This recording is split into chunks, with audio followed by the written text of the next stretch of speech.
afternoon, ladies and gentlemen, and welcome once again to the summer series of the City Club and the Cleveland Public Library. My name is Herb Kamm. I'm immediate past president of the Cleveland City Club. The official title for this series is the Sidney Andorn Memorial Summer Forum Series, and it honors the memory of the man who founded the series and who was such an instrumental force in the City Club and in the civic affairs for so many years, a very dear friend of mine personally. And I'm honored to be his successor as your moderator for this series, which is held each Friday afternoon at 12:30 here in this beautiful setting of the Eastman Garden through the courtesy of the Public Library, as I say, and the Cleveland City Club. This afternoon's subject is one that I'm sure is going to fascinate all of you. It brings to us a debate on the subject, are the critics right about television? And the participants taking the affirmative are James Ewinger of the Plain Dealer, and the negative, Neal Van Ellis, who is Vice President and General Manager of WKYC TV3. Jim Ewinger has been a television and radio critic at the Plain Dealer for the last year and a half. He joined that newspaper 5 years ago after a stint at the Lake County News Herald. He's a graduate of the University of Iowa, and I might say that something you already know, that he has made a mark for himself as a critic in a very short time by writing in a very blunt and direct manner. And it gives me great pleasure to introduce to you now the television radio critic of the Plain Dealer, James Ewinger, who will take the affirmative position on the subject, are the critics right about television? James Ewinger.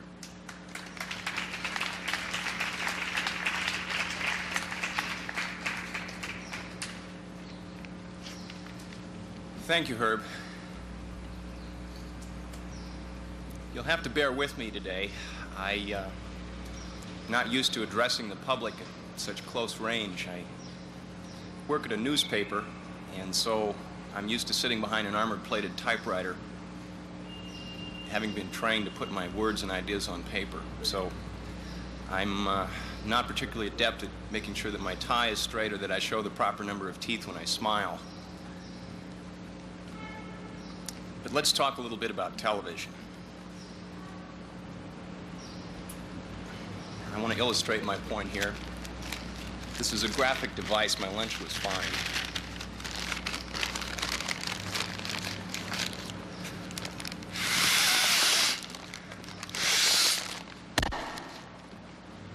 Now, I have just accomplished two things. First of all, I've just scared 3 city councilmen sitting in the back into surrendering to police and protesting their innocence. But secondly, I've also created the perfect model for a television show, any television show. This was dramatic, it was direct, it got your attention, it didn't last very long, and it was hollow.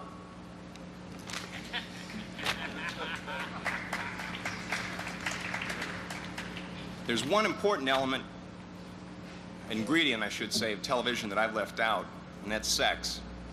I've left that out on purpose. First of all, I'm up here by myself, and it's kind of hard to illustrate. Secondly, this is being broadcast on Channel 25, and I don't want my opening remarks to be censored. But let's understand one thing about my model. This is the reality of television. It is not television's promise. Now, in fairness to the medium, I should say that I'm speaking in general terms, and I've overlooked one very important fact. That is, well, let me digress for a second and talk about the movie industry very briefly. In the year 1939, the movie industry was at the peak of its popularity and its productivity.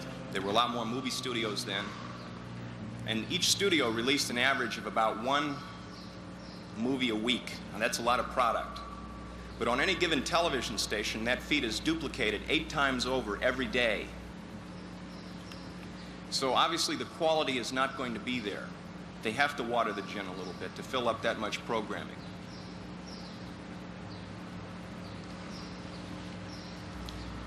My objection, however, is that everything looks alike. I mean, do they all have to be brown paper bags? You know, there is room for some variety. But television programmers seem to have all the imagination of a Xerox machine. I mean, okay, let's look at the 60s for an example. Remember McHale's Navy? Somebody discovered that World War II could be fun.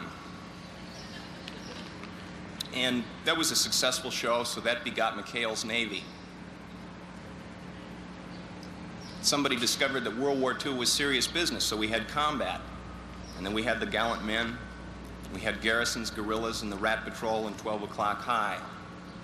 And we have a lot of examples of that sort of thing today, too. I mean, look at all the soap operas in prime time that are based on regional stereotypes. I mean, you've got Howard Duff playing a pot-bellied sheriff in a white suit with a black string tie. You've got Larry Hagman playing a Texas oil baron in a pinstripe suit with a Stetson and cowboy boots. You've got Jane Wyman pretending to be of Mediterranean extraction as she stomps around the vineyards of the Napa Valley. But one inspired the other. And that brings me to talk shows. Now, talk shows, for my money, are the most imitated commodity since vanilla ice cream. What you need for a talk show are 2 designer chairs, a Boston fern, and a nifty graphic backdrop. And then, you know, get a battalion of authors to go through there, and they'll talk to you about their books. Doesn't matter. You could get somebody on there that figured out how to stuff a tomato into an aspirin bottle. It's been done. But that, believe it or not, in a roundabout way, brings me to news. I want to particularly talk about that today because even though it's not quite as exciting as entertainment, it does seem to come a bit closer to television's potential. Even in news, you see this model apply. First of all, the news programs at the network and the local level seem to copy the entertainment shows, especially at the local level. Look at all the car accidents and house fires that they have on, to the exclusion of any serious political coverage. Now, these car accidents and house fires are very important to the people that happen to be in them at the time, but they're not of much significance to the rest of us. On the national level, they play a little bit more serious game. And that brings me to Dan Rather. Now, Dan Rather thinks of himself as a serious journalist. I think of him as a serious journalist. Most TV critics and most news people think of him as serious. But what was the one big piece of news to come out of CBS in the last year? The fact that they put Dan Rather in a V-neck sweater. Now, I have nothing against V-neck sweaters. I have a couple myself. But I usually just put them on when I'm cold. They put them on Dan Rather when his ratings are dropping. And another point. Now that Walter Cronkite is retired, can you think of one ugly television news person? David Brinkley doesn't count because he's off hiding in a corner somewhere. But the fact is that television news sees its primary mission, I think, as selling people, not ideas, not information, but people. I mean, on the local level, if a television station is lagging in the ratings, the anchor people are not going to last much longer than a Big Ten football coach at the end of a losing season. And you find that on the national level, too. Excuse me.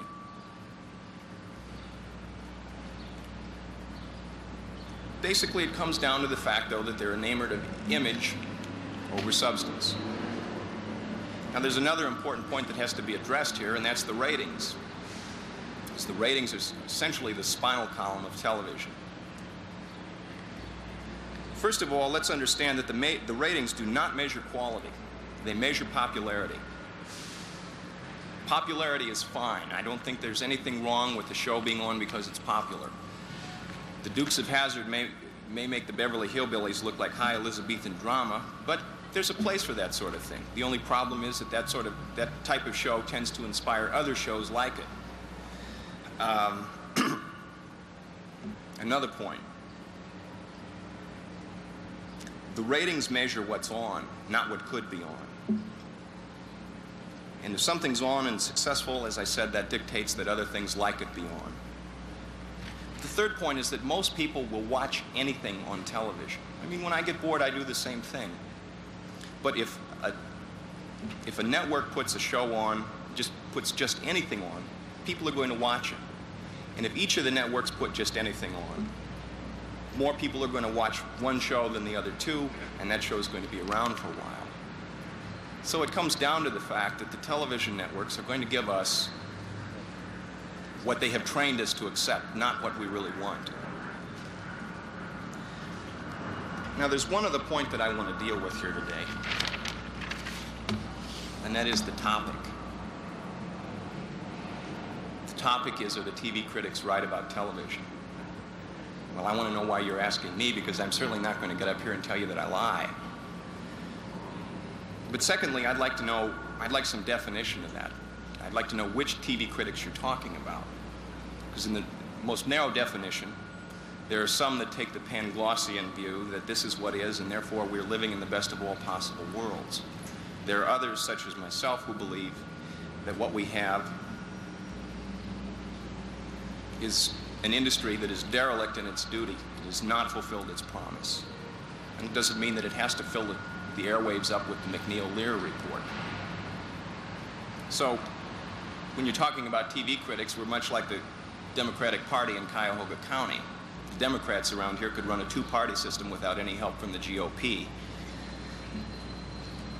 But in a broader sense, I happen to believe that there are about 225 million television critics in this country, and the networks and the local stations acknowledge that. Because every time they do a ratings survey, you, the public, speak much more eloquently and with much more power than I do. To the best of my knowledge, even though I'd like to have done this, I have never killed a television show. There's several that I have in mind, but it's beside the point. But you can kill them by ignoring them. And I'm not talking about just the adults here. I mean, this runs the full spectrum of age. I have, for an example, a nearly 2-year-old son at home. And when the set's on, he sometimes shows every sign of following in my footsteps because he likes to throw large, heavy objects at the set. On the other hand, he might have a great future in television because he also likes to direct those large, heavy objects at me. Well, anyway, I've rambled on quite enough. And I'd like to thank you for bearing with me and suffering through this. Thank you.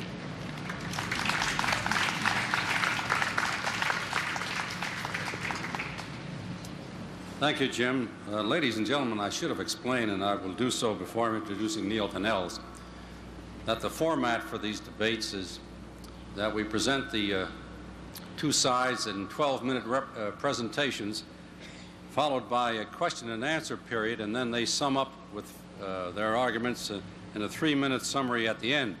So after Mr. Van Ellis makes his presentation, you're all invited to line up behind this microphone here and address to Jim Ewinger and Neal Van Ellis any questions which you may have about television or television critics or any facet of the industry that might occur to you. Now, to take the opposing view on the subject, are the critics right about television, it is my pleasure now to introduce to you Neal Van Ellis, who is Vice President and General Manager of WKYC TV3. Neal has had a very varied career in television, indeed in broadcasting, both as an on-the-air performer and as an executive. He started his career in radio at the age of 18 and gradually worked his way up to the position he holds today. He has been with NBC, which owns Channel 3 here, for 20 years. Of the 20 years of the 39 years that he has spent in broadcasting, and he has been Vice President and General Manager at Channel 3 for the last 13 years. You'll be interested to know, too, that Neal, for 2 years of his career, was on the staff of the Arthur Godfrey Show in New York during the height of its popularity, and for a period of that time he was a stand-in or a substitute for Tony Marvin, who was chief announcer on that show.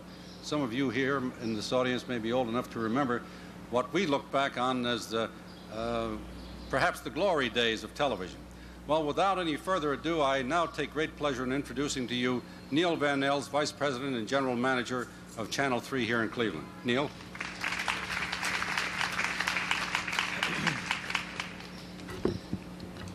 Can you hear? Okay. First of all, if any of you are old enough to remember some of the references he made, you ought to get out of the sun. Hard to believe I'm only 38 years old, isn't it? Actually, I can simplify this whole thing. Jim Ewinger thinks television should be better. So do I. Let's go home.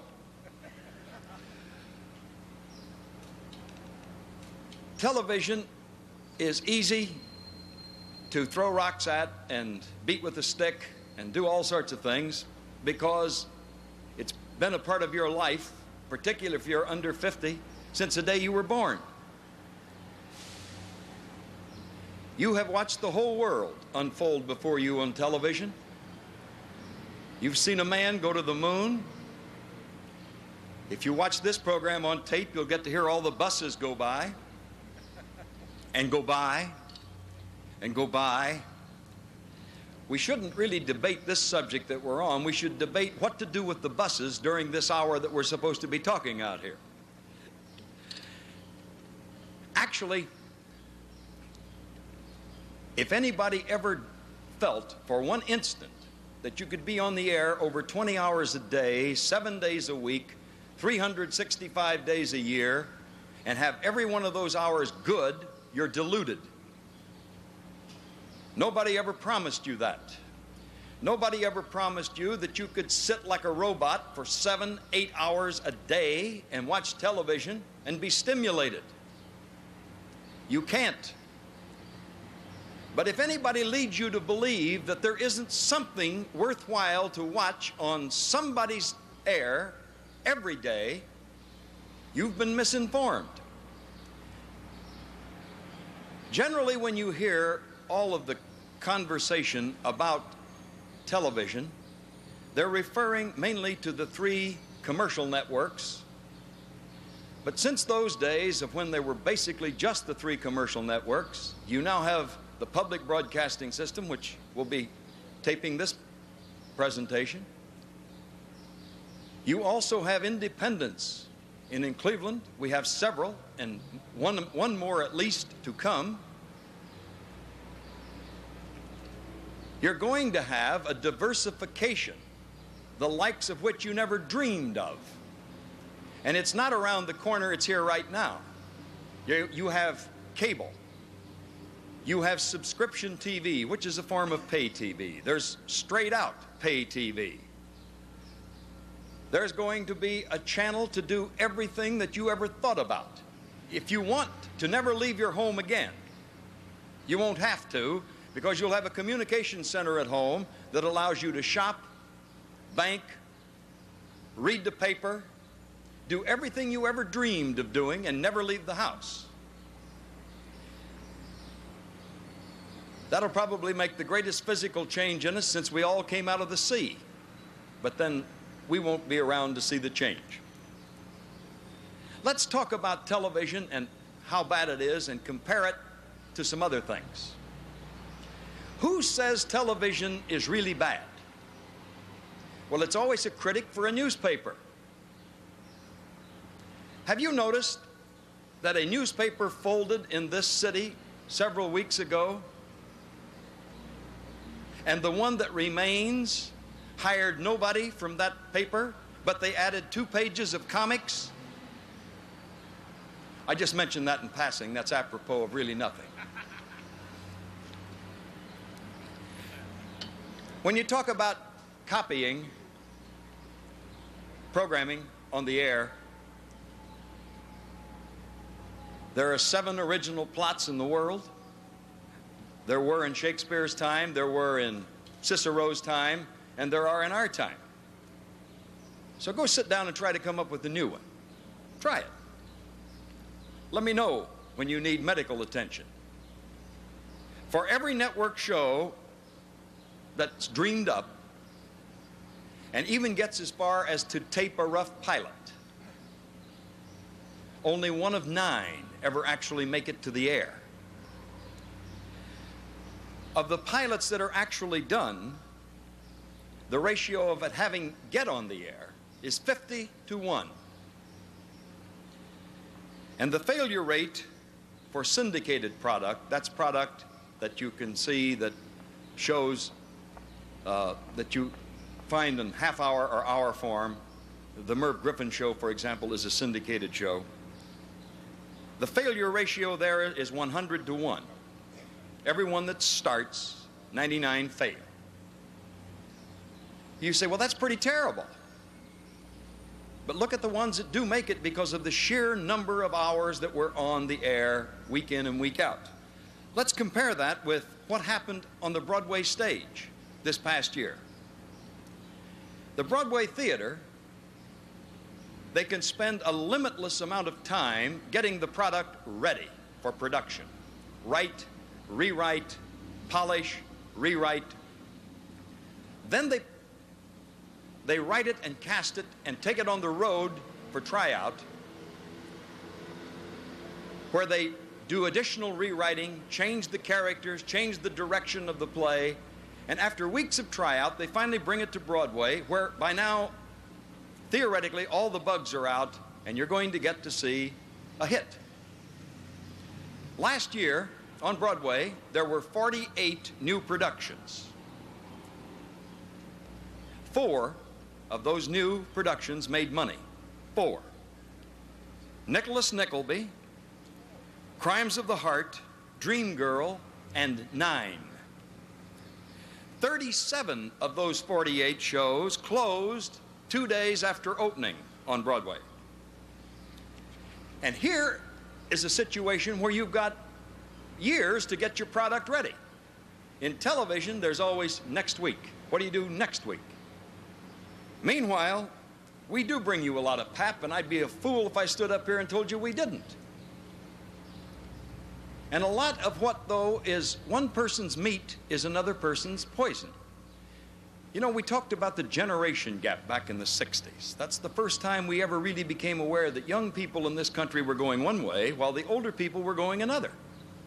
Right now, the average person who's over 50 and the person who's 18 to 30, what they like on television are seldom ever compatible.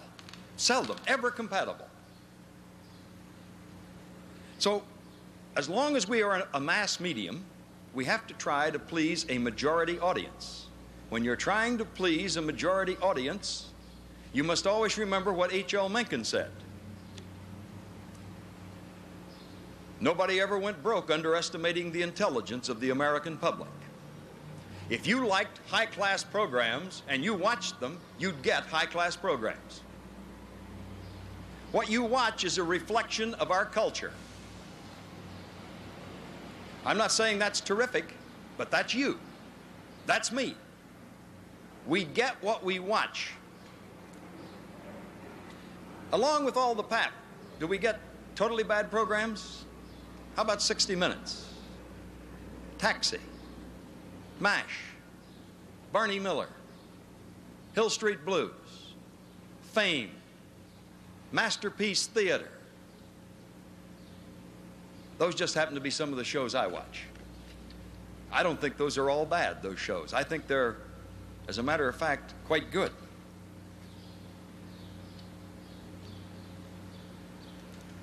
I would like to point out that when there's talk on the news coverage from TV, that we don't do really pertinent local issues. We cover fires and traffic accidents and so forth. We cover the news the same way the other media cover the news, and at about the same ratio. If you really were interested, really interested, and the people that'll take the trouble to sit at something like this maybe, but if the general public were really interested in what goes on behind the scenes at City Hall, the county courthouse, the court system, the federal court system, you'd hear a lot more about it. But most of you, frankly, don't respond to anything that has depth unless, and here we go back to the current generation, the me generation, people want the news to have some meaning to them personally. And if it doesn't, they're turned off. They don't want to hear about something downstate. Doesn't mean anything to them. It may down the road mean something to them, but if they can't immediately associate with that, they don't want to hear it. Again, in news coverage, you get precisely that news coverage that you respond to. And I would like to point out one other thing, because I don't want to take 12 minutes to do all this. I'd rather answer questions. A fellow who was a big man at RCA, which happens to be the parent company of my company, many years ago said this. I wish it had been me. He was talking about radio, but the same thing is true of television. The richest man couldn't possibly buy for himself what you've already received free from television. Thank you.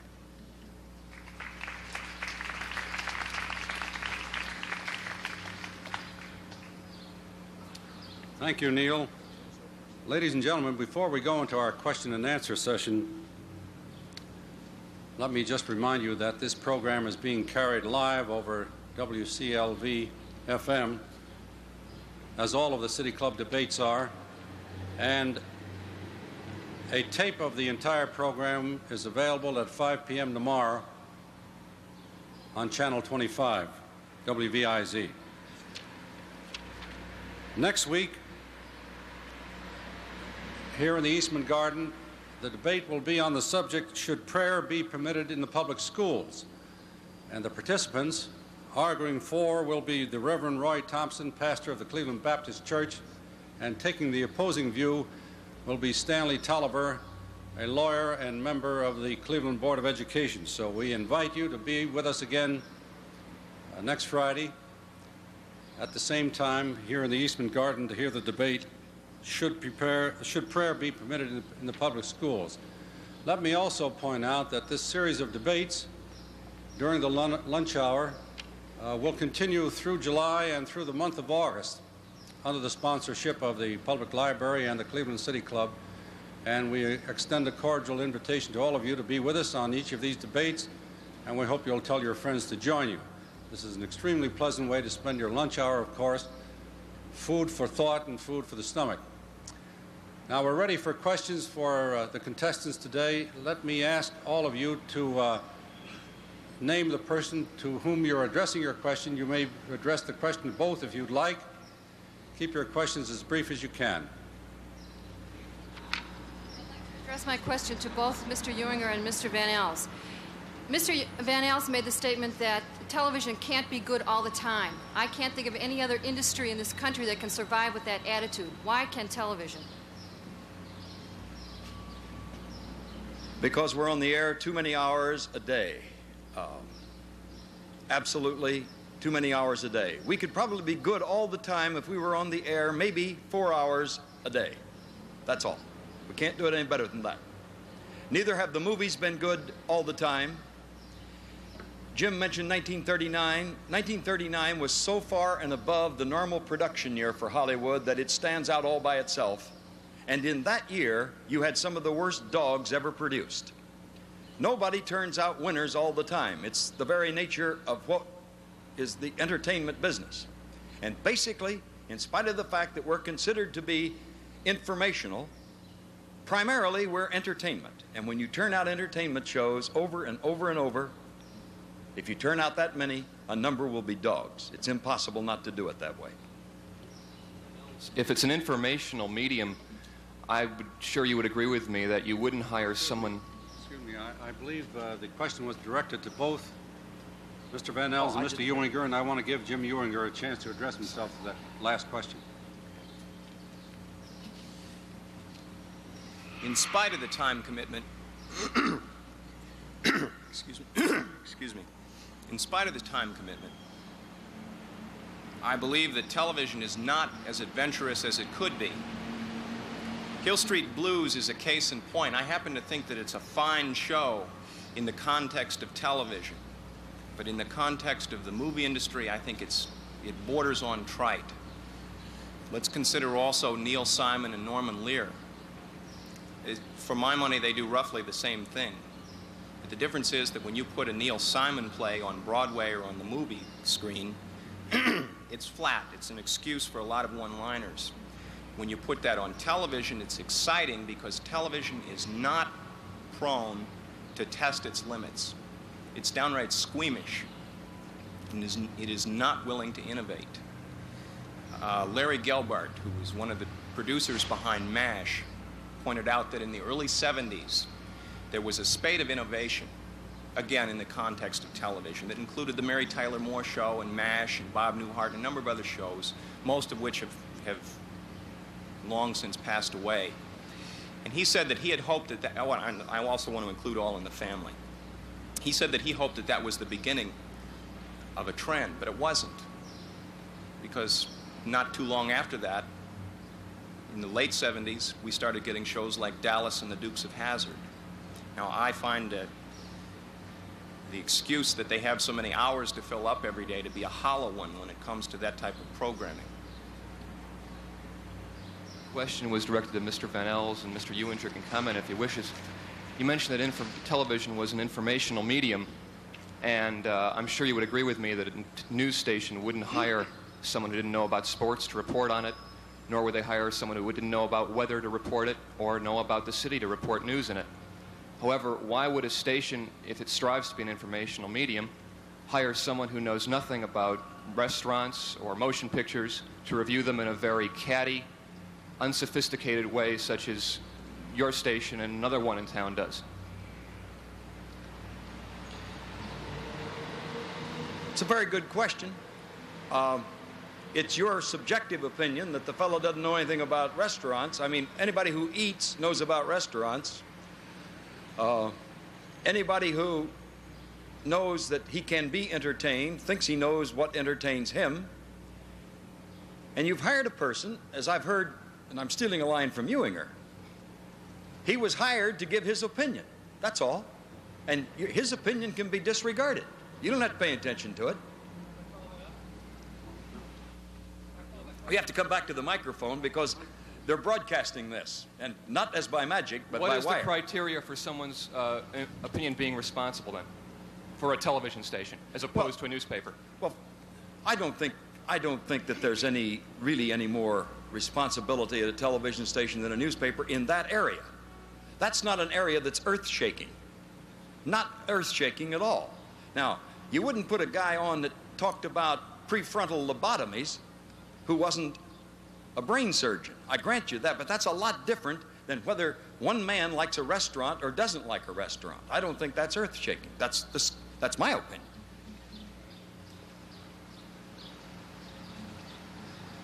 I think the problem that you have with, and let me address just the movie critics on television now, is not so much a lack of knowledge. I'm told that Stu Levin has a strong background in film history.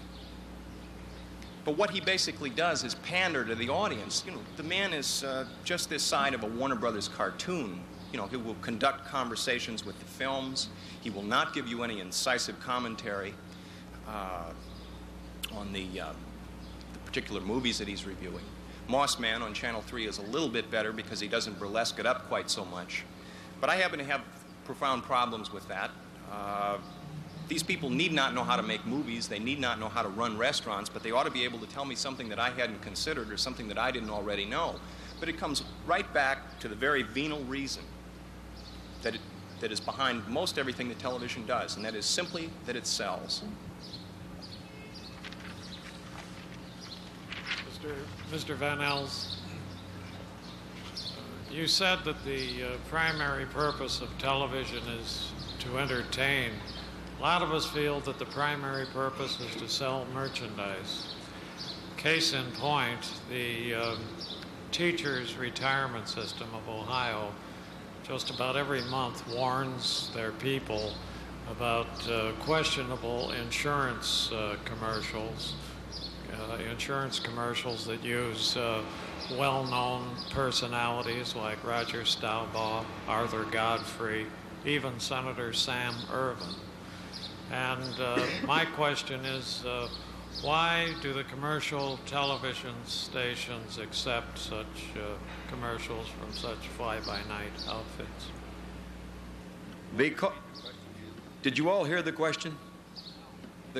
The question says, and if I get you wrong, correct me. The question was, you say that television is primarily an entertainment medium, and it's his opinion that we primarily sell merchandise, and that by allowing insurance commercials that primarily are geared to older citizens, that we are performing a disservice, because these commercials are not what they purport to be. They're I don't want to say swindle. He didn't go that far, but they are a con, if you will. There are a number of those commercials. I can only talk about one TV station now when I answer this, and that's mine. There are a number of those commercials that we don't take. Those that we do take, we take for one reason. They meet the requirements and the law in the state of Ohio. Now, let me hasten to add, the state of Ohio has probably the most liberal insurance regulations of any, I don't want to say any state in the union, but one of the top states in the union for liberality of insurance. If you want to tighten up those insurance things, the place to start is not with television, because it's not illegal. Any of those commercials are not illegal at all. You want to start with your legislature. That's where you need to start. I'd like to address this question to Mr. Ewinger, please. It seems, sir, that you don't take into account the positive aspects of TV, electronic news gathering, and that's the incisive qualities of it, such as Nightline, which did an expose last night on the aftermath of Vietnam, or an I-Team piece locally here done. I'd like you to comment on that, please. Well, in the first place, I find Nightline to be the exception and not the rule. I find that for the most part, the television news programs, especially at the local level, are shallow and vacuous. As to the I-Team, well, there right now is only one I-Team on any television station. That happens to be on Channel 8. And they, in the time that I've been keeping track of them, they have turned out one report that I thought rose to the challenge of their title. The I, in case you hadn't guessed, stands for investigative. And that was the Inspecting the Inspectors series. But other than that, basically what you get from them is sometimes good reporting that's mislabeled, all in the interest of hype. And I find there is altogether too much hype in television news. Not so much at the network level, but it's still there. Mr. Van Ellis, while it is true the critics write some sharp things about TV, in general, however, the media has the means, and it uses them, to magnify and elevate an individual to almost a demigod. Take this headline from the Plain Dealer recently. Cronkite can do no wrong. In his own calm way, he runs the program universe smoothly. Is one required to kneel upon entering his office? I've never met Mr. Cronkite.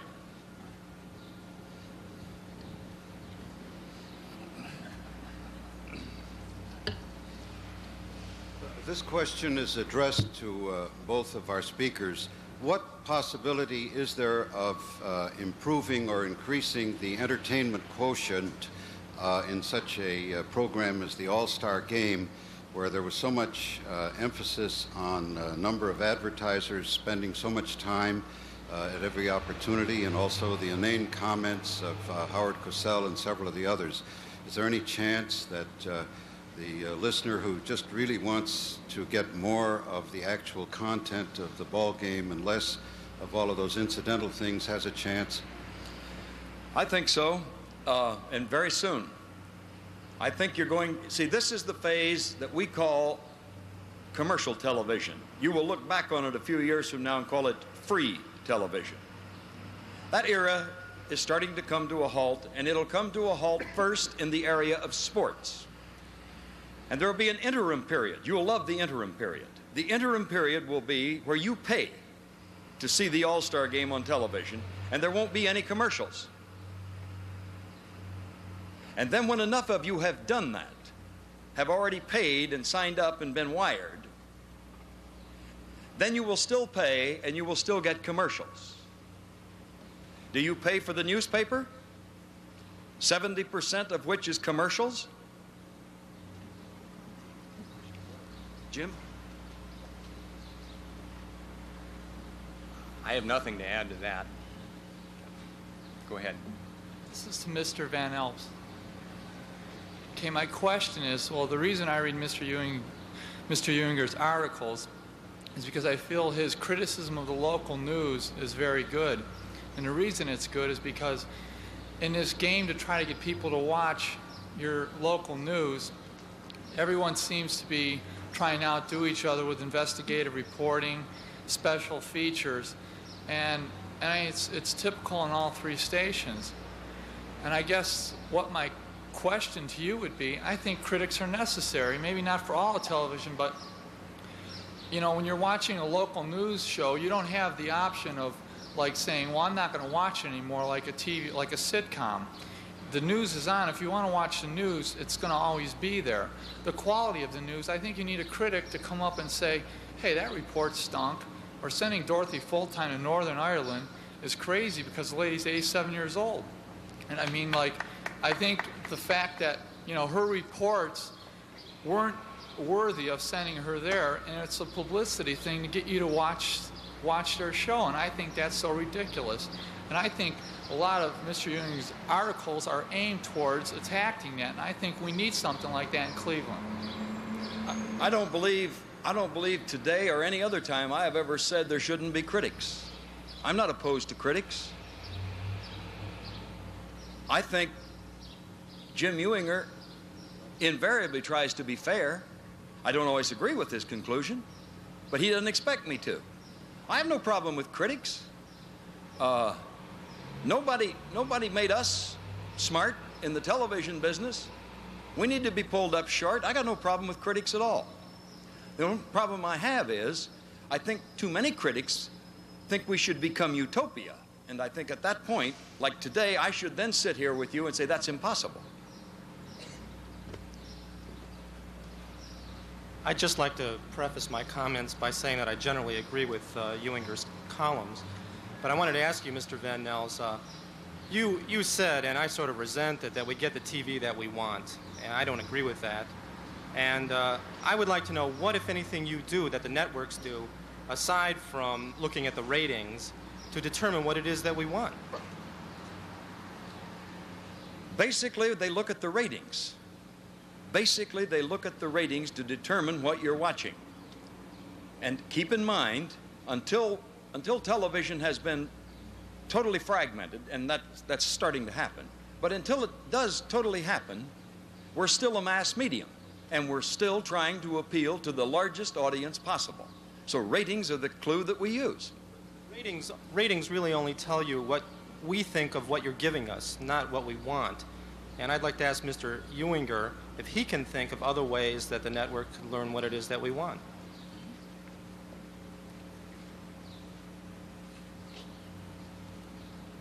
I think very simply that a little bit more imagination would go a long way. Once again, we're not going to be getting John Ford movies from the networks, but I think that there is room for a lot more variety. And to say that we get what we want, or that we like what we want because of the high ratings, reminds me of a comment that Richard Reeves made. I've stolen it from him before, so I'm going to do it again. He said that for a television network or station to come along and make such a statement is comparable to Queen Victoria saying that the Irish must love potatoes because they eat so many of them.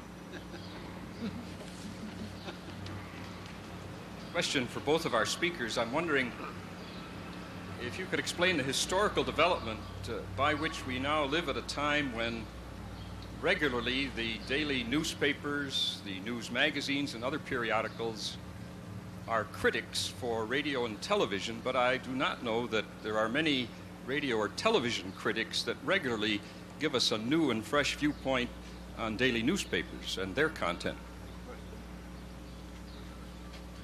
Well, I think the answer to that is very simple. I think that for the most part, television news operations are relatively cowardly.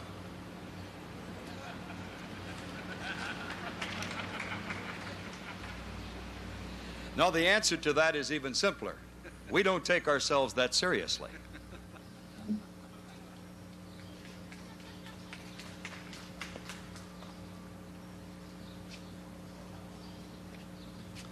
We've got about 10 more minutes to fill, and I haven't done a soft shoe in a long while.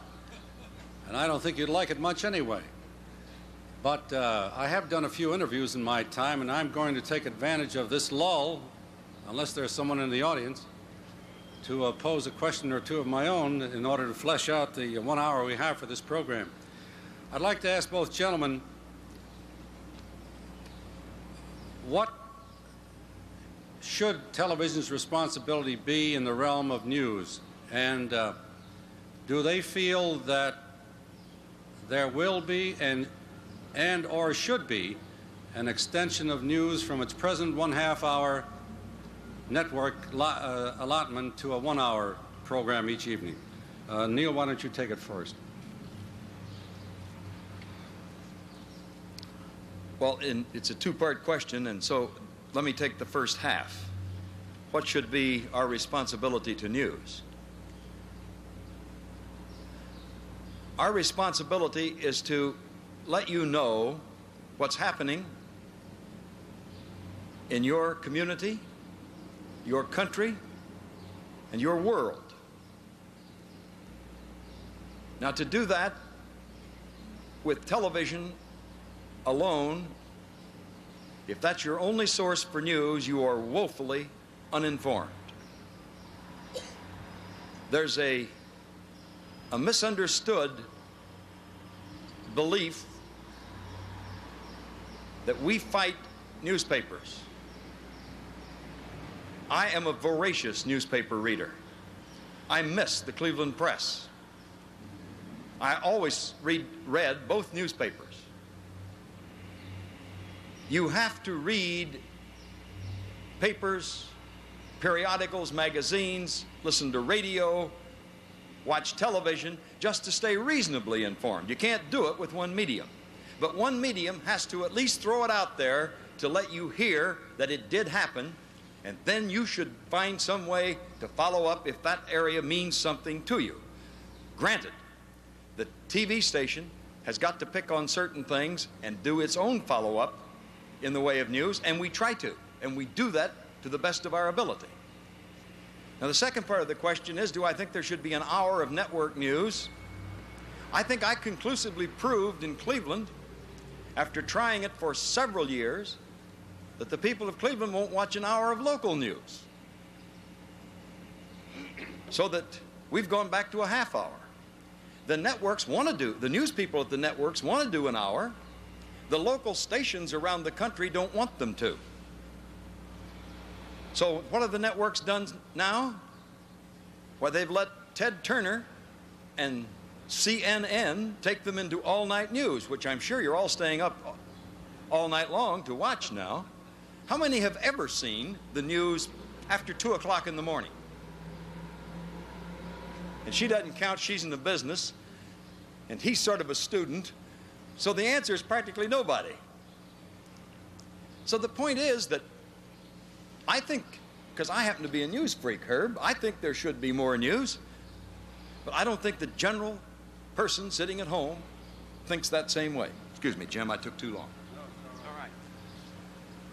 You say that you don't fight newspapers. Well, we in the newspaper industry would agree with that, but I think you're talking out of both sides of your mouth on that one, because I recall seeing some advertising on your station as well as on Channel 8 that suggests that more people get their news from television than from the newspaper industry.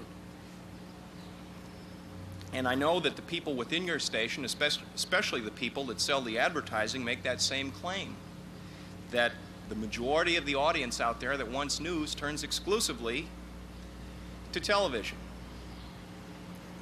So I think that that makes it incumbent upon you to fulfill the responsibility that you have created. You were the one that drew those people to you in the first place. You and the intrinsic strengths of the medium. I mean, nobody can deny the fact that television is the most powerful communications medium ever conceived. It can go from the scene of a news event into your home at the speed of light. It can communicate with you instantly. The fact that they're not doing more, I think, is a tragedy. Now, if the question is an expansion imminent? I think it is. I think that you will ultimately see more news in the local stations, and I think you will see it at the network level.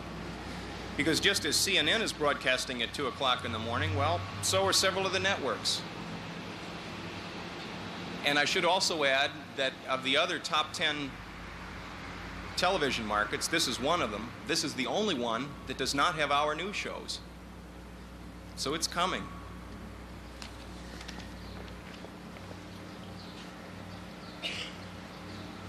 Well, I don't see any more takers, so I'm going to ask another question.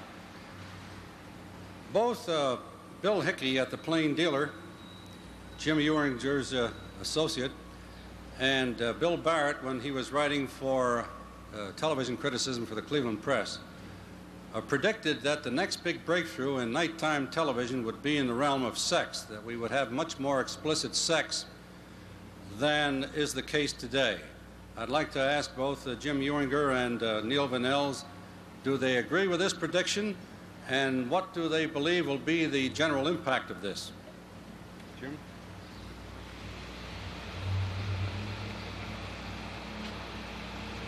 I think it's plausible. I think that in some ways primetime programming is already moving in that direction, and I frankly see nothing wrong with it because the average television viewer has three alternatives. He can change the channel, he can turn the set off, or he can junk the set altogether. But I think it is time that television caught up with the other media, and I think that that ultimately is going to happen. I think it's going to grow up and become more sophisticated. But if I may add, I think that that's going to be more of an evolutionary process than an overnight revolution.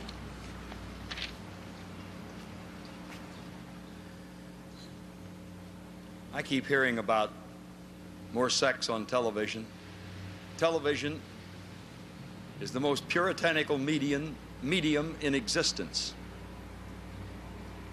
Far more so than most any other. Sex, when it comes to television, will come on cable, because they don't have many of them, those over-the-air restraints and restrictions that commercial broadcasters do. I don't think you're ever going to see, maybe you'll have a few X-rated channels that you will have to have your own key to keep the kids from watching what you're watching. But I don't think it's going to be a real big boon at all. That's my opinion. Gentlemen, the time has come now for rebuttal or summary, whichever you want to indulge in. And inasmuch as the first argument was presented by Jim Ewinger at the start of the debate, we'll give Neal Van Ellis an opportunity to sum up, and then we'll follow with Jim Ewinger. Neal? In summary, I would merely like to repeat a couple of things that I've said. Nobody in television believes that he or she has the market cornered on anything just because we happen to work for the newest of the media and the one that has both sight and sound impact. We should be fair game for criticism. We should always try to improve ourselves. We should try to be better. We try to do that every day, believe it or not. Also, I would only ask you to indulge us one thing. Do not expect that a mass medium can grant every audience taste the same amount of time it gives to the bulk of the audience. Thank you very much.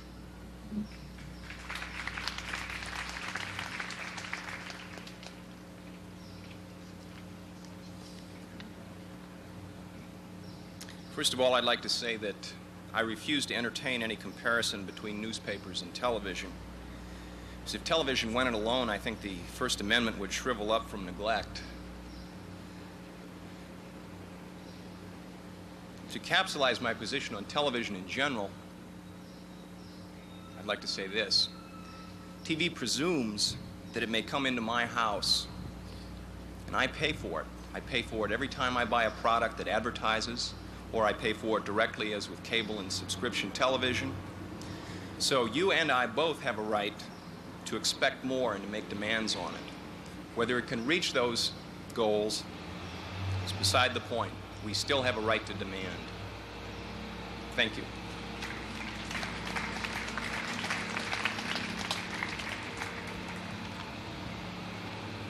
Permit me to remind you, ladies and gentlemen, that next Friday here in the Eastman Garden, our debate will be on the subject, should prayer be permitted in the public schools? This is obviously an explosive issue and one which may find an eventual showdown in the Congress of the United States.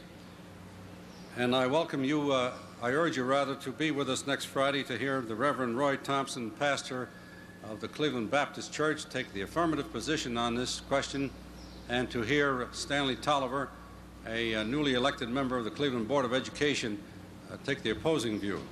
On July 30, the subject will be, are the newspapers doing their job? I'm going to continue to use the plural in that title, despite the fact we have only one daily paper left in Cleveland. Are the newspapers doing their job? And the participants will be David Hopcraft, the executive editor of the Plain Dealer, and I needn't tell you what position he'll take. And the opposing view will be voiced by Carl B. Stokes, former mayor of the city of Cleveland, former broadcaster, now in private law.